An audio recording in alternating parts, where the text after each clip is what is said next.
दर्शकबिन नमस्कार। चर्चित गायिका रचना रिमाल स्वास्थ्य समस्याका कारण अस्पताल भर्ना हुनुभएको छ। रुकुम पश्चिममा एक साङ्गीतिक प्रस्तुतिको लागि पुगेकी गायिका रिमालको स्वास्थ्यमा अचानक समस्या देखिएपछि उहाँलाई काठमाडौँको ह्याम्स अस्पतालमा भर्ना गरिएको हो।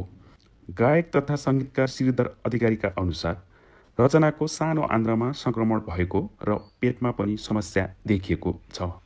चिकित्सकहरूले मङ्गलबार रातिदेखि नै उहाँलाई औषधि चलाएका छन्। अधिकारीले जानकारी दिएअनुसार अहिले पानी पनि खुवाइएको छैन। मुखभरिबाट पानी पनि खान दिएको छैन। बिर्कोबाट पानी खुवाउनु परेको छ। डाक्टरहरूले औषधि चलाइन्जेलसम्म रचनालाई कुनै पनि ठोस खाना वा जुस नखान सल्लाह दिएका छन्। श्रीधर अधिकारीका अनुसार अझै केही दिन अस्पतालमै उपचार गर्नुपर्ने देखिएको छ। खाना खान सक्ने भएपछि मात्र डिस्चार्ज हुन्छ होला।